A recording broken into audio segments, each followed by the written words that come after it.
I am so glad to have Ariel McGuire on the podcast today. I first learned about Ariel last week when a friend sent me a link to a local news story explaining that a group of moms in a rural part of the Big Island of Hawaii got together to create Kuleke Learning Garden, a private membership association, or PMA, to help with the care and education of their children.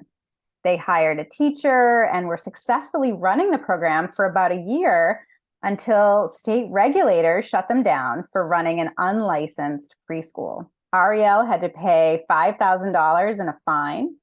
And, here was a group of parents getting together to form a voluntary association to help meet their children's needs in community with others. And it was blocked by state regulators. I've said many times on this podcast that being an entrepreneur is hard, and being an education entrepreneur is even harder. And stories like Ariel's reveal exactly why that is true. Ariel McGuire, welcome to the Liberated podcast. Hi, thank you so much. I'm so happy to be here. I'm so happy to have you here. What a story. I read this local news story from Hawaii, kind of showcasing what was happening to you and the ordeal that you had gone through. And I just had to reach out and see if I could get you on the podcast to share more about this experience. I'd love to start with, why did you decide in the first place to create a PMA, private membership association, with other parents in your community for the care and education of your kids? Yeah, so I moved to Big Island just before the COVID pandemic. And so immediately when I got here, everything was shut down. Luckily, I was raising my kids on a farm, and so we had a wonderful place to play. And as the world started opening back up, I was looking at, I have four daughters, and they weren't very socialized. My older two were 4 and 6 when I started this. And I wanted to get together. I was meeting a lot of people in the community. We have a local market. I live in a very rural area, but it turned out that there's a lot of young families here and no preschool options. The closest place to send our kids would be about a little over an hour drive each way, and it has a huge wait list. So we all, us moms, got together and we were looking at, our children are a little behind. How do we kind of get them caught up socially and with education? We were all struggling because we've been stuck at home with our kids without community for a couple of years and needing to get back to work. And so I had a potluck. A bunch of moms showed up, and we sort of collectively decided, hey, let's try to put something together. And simultaneously, for whatever reason, I had been hearing about PMAs, and I knew there's a lot of difficulty with getting licensed in this area because we're so rural, because we're off grid, and several other reasons. And so I thought, hey, this is perfect. We'll create a PMA. My husband is a contractor. He can build out our upstairs of our shop space. And I used to run an accounting firm, and so I have a ton of experience starting businesses, kind of doing the administrative back end side of businesses. And at the same time, a Waldorf teacher, appeared in our world. And so it just sort of started formulating around us, and we thought we had the perfect setup and the perfect path forward. And you really did for a while. You opened in January of 2022. You had, I believe it was about 15 kids at the time, and things were going really well. And then what happened? Yeah, so we had ranging between 15 and 20 kids sort of throughout the year. We actually had one veteran Waldorf teacher and then several parents who were also working as teachers. And within the PMA, all of the parents were ultimately involved to some degree with the school. The kids were all thriving. The feedback we were getting was that the kids were doing so much better at home because of this new routine. A lot of their behaviors that we were experiencing during the pandemic had calmed down. The kids were having a blast. It was going really well. I got pregnant during that time and had a baby in August. And so when we launched our next school year, I was a little bit absent. And essentially, at some point in October, we were reported to DHS. And we didn't become aware of this until late November when they just appeared at our property at our gate. And my stepdad called me down there, and they were very Men in Black style. They had glasses on, masks on, multiple cars. The representative from the Attorney General's office was there, and they were interrogating us, really making us out to seem like we were doing something really wrong, but we truly felt that we weren't. And so we said, we're a PMA. We said, yes, there are kids and parents present right now. We answered all their questions happily. We weren't trying to hide anything. And essentially, the DHS group didn't know what a PMA was. The representative from the Attorney General's office did. And he told me, we're going to receive a violation letter in the mail, and we'll be able to contest as a PMA. So at that moment, we thought, great, this was kind of a scary interaction, but there's a course forward.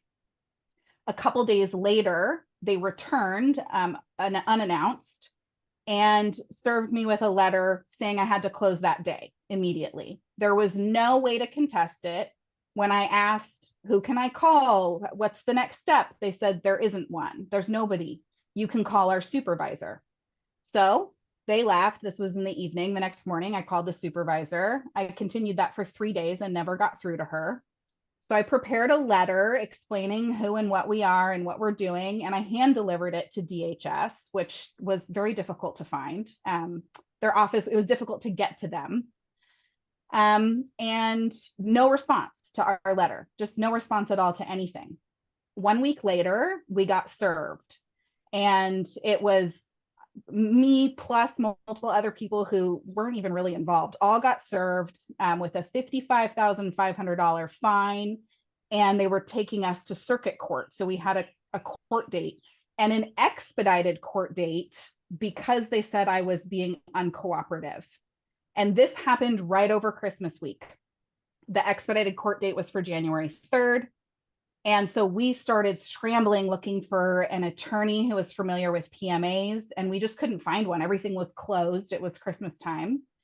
And so we got a friend who's an attorney and doesn't specialize in PMAs to agree to just help us kind of get out of the situation we got into.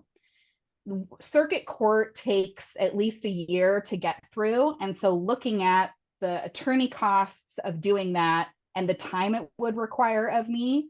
Meanwhile, I have these 4 children who I'm trying to educate and prepare for life. I just didn't have the time or the money to do that. It didn't seem like we would get a quick enough result that it would give us what we needed in the moment. So unfortunately, we had to close. We paid a $5,000 fine and agreed not to operate as a PMA. They basically wouldn't hear anything about the PMA. They just blew right past that entire part and said we had to be a licensed childcare facility. This is just so maddening. I want to get into more details about the experience for you, but just wanted to define a couple of things first. DHS is the Department of Human Services. This was the regulatory agency coming after you. PMAs, I said, private membership associations, which really function like social clubs. They're sort of voluntary membership arrangements where people come together and say, this is a voluntary association. We are members of this association. We are recognizing that we're stepping out of sort of, in your case, kind of a licensed, state licensed education facility or daycare facility. We are just coming together to solve a problem for our families, to create this solution. And we're doing that eyes wide open in community with others through this voluntary association. Which is something that's happening across the country. Many of the Microschool founders that I talk to all over the country in rural places like where you are, as well as urban areas, including New York City, are running these programs as PMAs because it is that sort of voluntary arrangement that provides that structure and presumably some protection from regulation, although you're seeing some of the holes that could potentially exist there. So what I think is really interesting in kind of hearing your story is you at the time were running this program with this hired educator. Everyone was happy. The parents were thrilled. The kids were thrilled. Things are going well. And then the regulators step in to crush it. And at the time, and they're saying that it's because you're running this unlicensed preschool, and you did have kids, I think you said ranging in age from 3 to 6 at the time.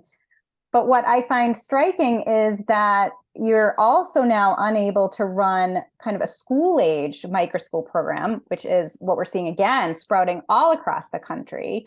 That isn't a preschool at all, that shouldn't be at all related to daycare licensing requirements that exist in some states, because now you're running kind of a school age K-12 microschool environment. And yet you were told there, don't even bother trying that's also going to be prohibited. What was that experience like?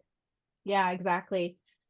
They haven't given me much information. They've just said that PMAs are not recognized by the state of Hawaii, period. And what's frustrating about that is that there aren't any other options. The options that we have were very rural. So driving our children to school for everybody along this coast, and I'm talking there's 30, 40 families with young children, is several hour drive. The schools are not great. There's no other option provided for us. The answer from the state is just no, PMAs are not recognized. And no, we're not providing you with any other option. They're not providing us with funding for a facility to run our own place or really anything at all. The answer is just no on their part. So you are homeschooling. You have 4 children under 7. You're homeschooling the older 2. Ideally, they would be in sort of a homeschool microschool or some other kind of PMA arrangement. Is that what others are doing now too? Or I guess, how are you managing now, especially, well, I guess with everybody, but I'm curious about the school age kids at the moment. So it was devastating for all of these children and families to suddenly close at the end of December. Everybody is homeschooling right now because there's, again, really no other option.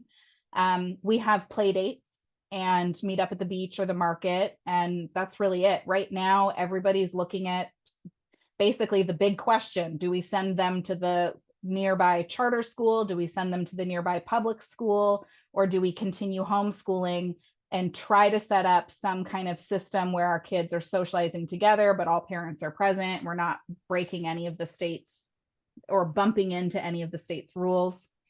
And everybody's torn. I talked to a lot of the moms, and they're very torn between needing to get back to work because the economy is really challenging right now. And especially in Hawaii, the cost of living has gone just through the roof.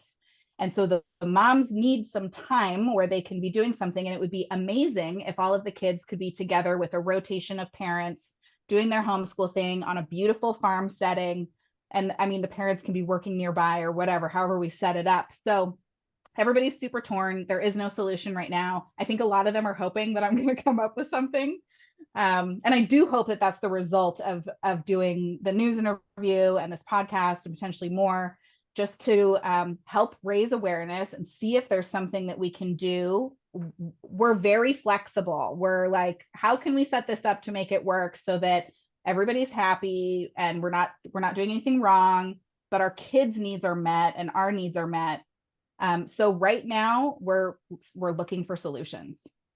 Yeah, and again, the point is that everyone was happy. You were all very happy, and this arrangement was working out beautifully. It was a solution to kind of childcare shortages in your rural area and sort of a scarcity of that kinds of educational options that you wanted for your children. And so you made it work. And I believe, it was low cost, $600 a month for families to be a part of this. And it was really successful until the government regulators come in and say, nope, can't do that. And yet, like you said, you don't have a lot of other options. And I do hope that your story gets more traction and more people hear this, because I feel like anyone listening would just say, why are these regulators even involved? That these are families that are solving this problem. It's working for them. They've come into this kind of knowing what they're getting into, and it's working well, and just kind of live and let live, right? Yeah. So how does it make you feel? I mean, I know you said the parents are sort of scrambling, everyone needs to get back to work. There's sort of second choice options aren't that great. How do you feel as the person who, as you said, everyone's looking to for a solution? How does that make you feel?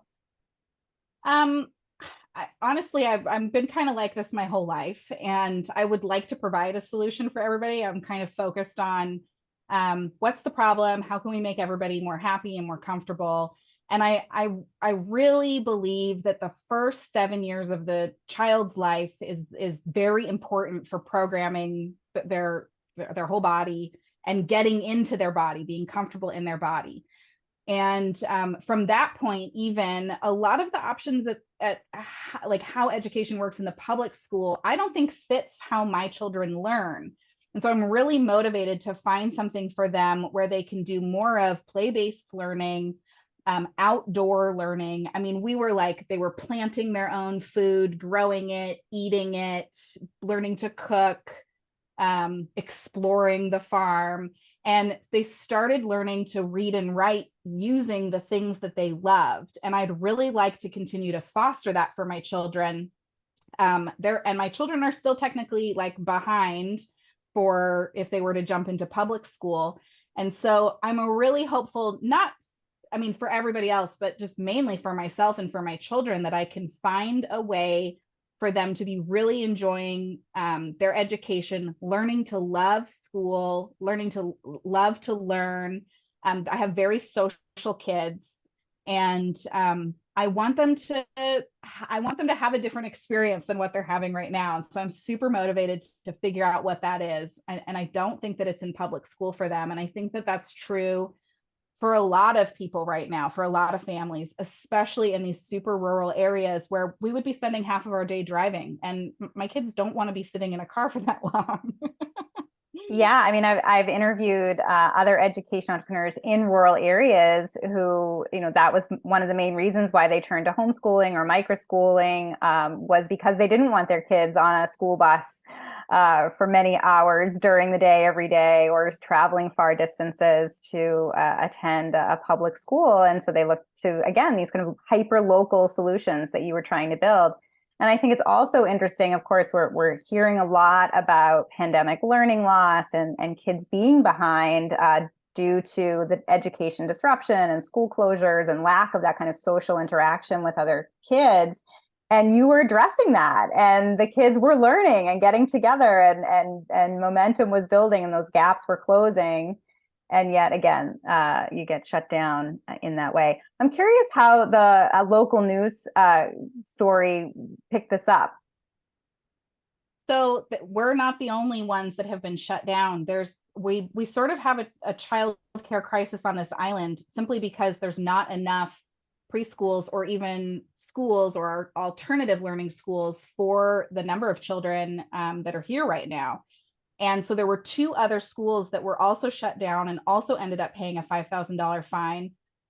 One of them was trying to be licensed and was bumping into the issue of in the state of Hawaii, especially for preschool age, all the teachers have to have a bachelor's degree in early childhood education, plus a certain number of years working under a teacher, or I can't remember exactly what the law is, but we simply don't have the population of people living here who have those degrees.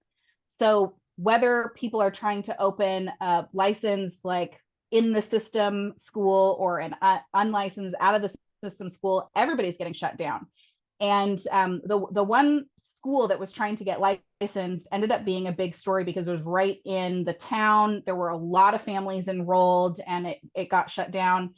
And a friend of a friend connected me, and we had an amazing reporter from the local news who was just super interested in the childcare crisis on this island and how the state is responding, meaning they're just saying no and not providing us with any resources or other options. And that affects the economy of the island because, I mean, we could get into a long discussion about how we can't work if we're focused on raising our children separately.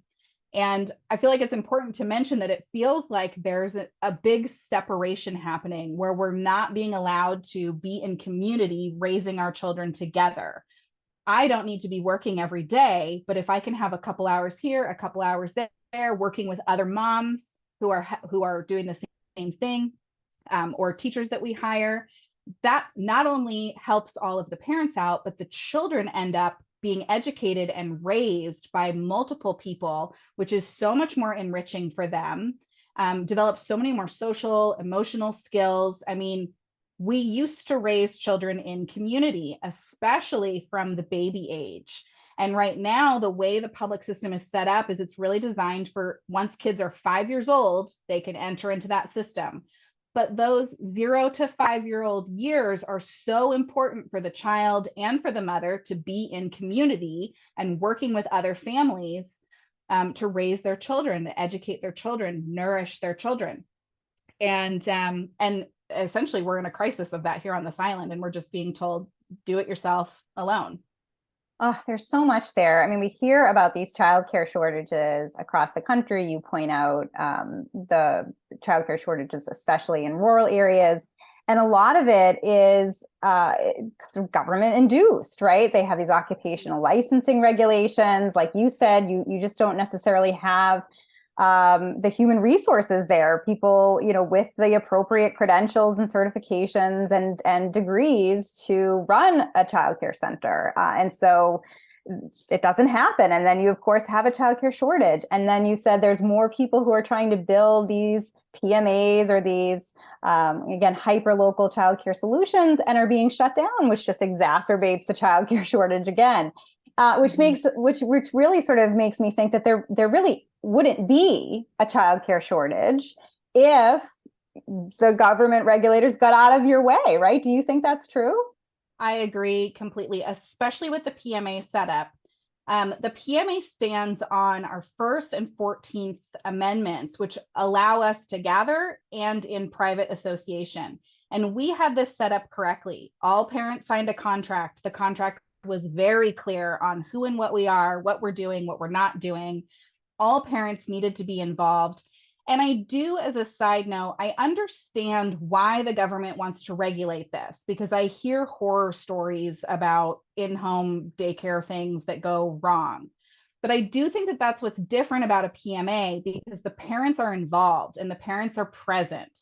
And the parents are making a lot of choices as a group membership, as a club, on how we're doing things, who we're hiring, who's in charge of the kids, who's in charge of the shopping.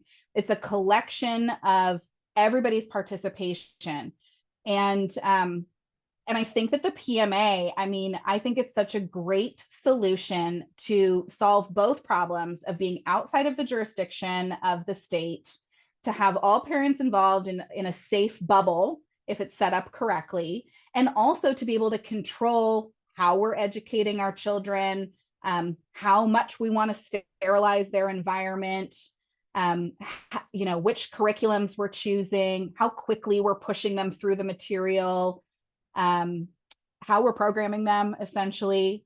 I think that really, the PMA really solves a lot of those problems, where it puts the power back into the parents' hands, and it allows the parents to be more in control of how their children are being raised and participating, and it solves the problem of being able to work and do other things that we want to do in our lives. So I think this is a great meet in the middle with the laws that are in place and the problems that we're presented with. It's just really unfortunate how our legal system works, that it's just sort of like them against us. Like, they just get to say no, and unless you really armed up with a lot of money to fight that, you can't. And now I fear that I've set precedents in this state. I know that there's another PMA school that's under investigation right now, and they're using me as precedents, which literally breaks my heart. It's just not fair. Well, and I'll just also chime in and say that there are also heartbreaking stories in government licensed preschool programs, right? So things that are there are things that happen in both licensed and unlicensed environments. But your point is that particularly in a PMA, a private membership association, the risks are mitigated because there is so much individual parent involvement. Parents know what they're getting into. And it's really kind of a cooperative effort. And that brings me to another point, which is that if that my understanding of a lot of these regulations is that it's because parents are paying a fee, a monthly fee, that if you were all doing this and no one was getting any money, no money was changing hands, this would be a non-issue. I'm not sure if it would be a non-issue. The state law is, at least in the state of Hawaii, is that you cannot have more than 2 children in your care that are not related to you. So that's the basis of their argument, is that and we had multiple, like, 5 to 6 parents or paid teachers in the room with 15 kids. So our ratio was good, but we still some days didn't meet that requirement. And even with that requirement, they want to have control over us, unlimited access to inspect or check on us or put rules on us. So I'm not sure about that. There was something else that you just said. I think it would be interesting to look into. I definitely know that that's the case when you're kind of considered a childcare facility, but that if it was just a group of moms kind of sharing their time, kind of a childcare share, often that's not considered under the preschool regulations. But of course, you want to be able to create something that's worthwhile for families. You want to hire, in your case, a Waldorf inspired experienced teacher to provide that kind of high quality learning environment. And that's what's being stopped in your case.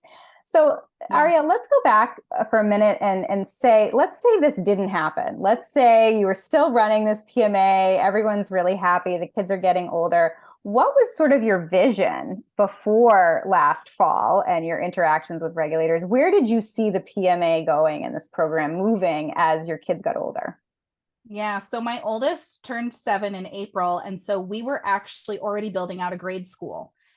We had a beautiful spot over our waterfall that we were setting up and looking for more kids to join the grade school with her. And essentially, we wanted to have like a outdoor farm-based, I want to call it like New Earth school, conscious school. We were moving a little bit away. The Waldorf kind of was pigeonhole us a little bit. We wanted a little bit more outdoor focus. I mean, we're in Hawaii. These kids can be taking field trips to the beach and learning, science on site. We were looking at purchasing a little bus so that we could take the kids around and have just a lot of outdoor learning. And so we were hopeful to grow the school essentially with our children as they got older. And not ever send them to public school, and keep them all the way through high school, do everything on the farm as they grow.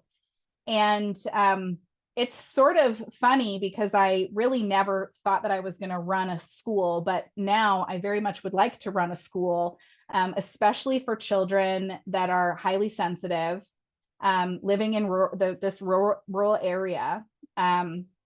And I started to get really inspired about just learning all of the different ways that we can educate them, the different styles, what tools we can use.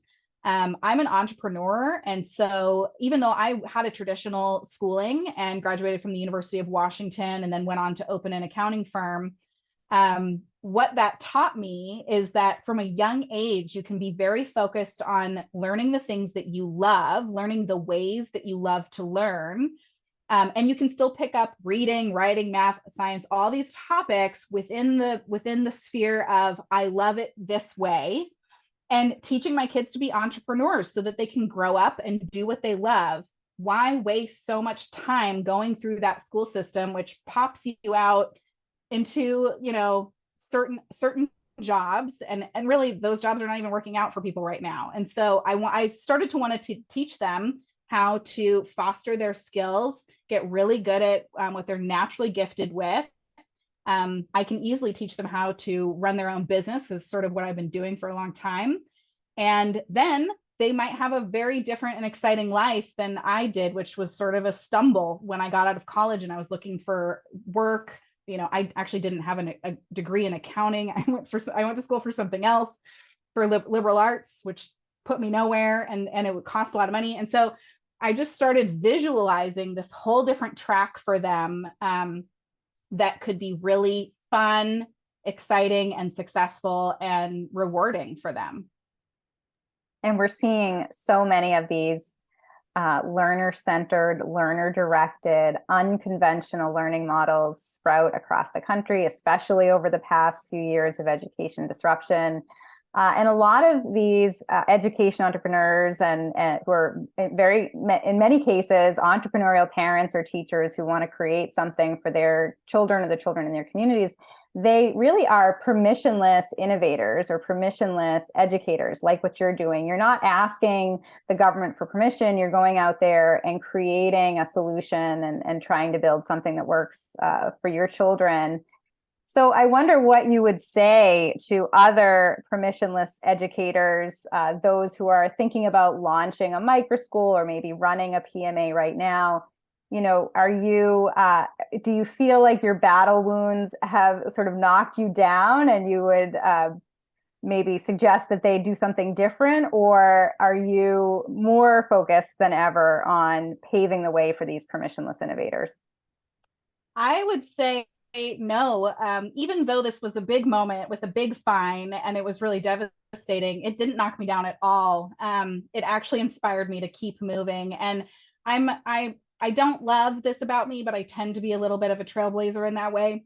And so I think that it all was sort of meant to happen the way that it did, you know, so that I could get this information out and start this conversation. I know other people are having this conversation, but specifically here in Hawaii for this community. So I think it's part of my mission right now to share the information and to keep going. When we got shut down, it was kind of like, this sucks, but I see a path forward. I can intuitively follow the energy forward. And then the news thing came in, and then this podcast came in. And so I can see how we're moving forward. It's just not exactly the way I originally thought it was going to be. I do think that PMAs, and especially a PMA school, is completely legal. Nobody has explained to me yet why it's not legal, especially the way we had it set up, which I believe was completely correct. We were also a 501c3 nonprofit, and we had planned to do even more educational things under that hub for adults or teens, different things on our farm setting. And so my advice would be to watch out on the advertising. So we did a lot of public advertising where we were posting little flyers at the local, health food stores and places that we knew that our families were, the market, things like that. And we had a very public website. And so I would just say, I think the PMA is completely legal for a school. I would keep trying, and just be cautious about how it's being advertised and publicized, and ensure in your contracts with the parents, which ours did say, it explicitly says that they are not allowed to go and report you to these state agencies. And so having those layers of protection and just awareness that even though that PMAs are legal at a federal level, the state might not recognize it. And so just being cautious of how you're talking about it, how you're training the PMA members to present themselves and speak about it. Using the term school or preschool got us into trouble. And so just being cautious with language, things like that, until the states start recognizing this as a completely fine and legal situation, which again, I really, nobody has explained to me how it's not. So. Yeah, and I hope that recognition will come sooner than later. I know that there is a growing legal apparatus of legal advocacy groups that are trying to support education entrepreneurs, permissionless innovators in education like you. I think of, for example, the Yes Every Kid Foundation that's really trying to build out legal advocacy for these entrepreneurs, other organizations as well that are trying to represent and defend parents and teachers who are trying to create these unconventional models and really try to do things that are experimental, but that are very much, as you said, legal and very much with the support of the families participating in these communities. And so hopefully that will become more the norm than the exception. And you really are a trailblazer. You really are a pioneer that is helping to pave the way for others who want to follow in this path. So if my listeners or viewers want to get in touch with you, if there are attorneys and legal advocacy groups who want to try to support you in your efforts, what is the best way for them to reach you?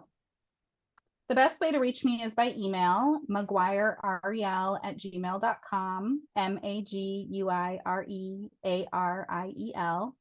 I'm happy to share PMA, my PMA setup with other people who are wanting to set up microschools. There's contracts, there's different kind of how to set up the business side of it. I'm happy to share that and support others. And I would also love if we can find a way to make this possible in Hawaii. So if there's legal help out there that is willing to speak with me, I'd be happy to hear from them. Well, I hope that happens for you. I hope we can check back with you sooner than later and see how your program is growing and how your children are growing in it. And that it really becomes a solution, not only for the rural families in Hawaii, but for rural families and families everywhere across the US. So Ariel McGuire, thank you so much for being on the Liberated podcast. Thank you so much for having me.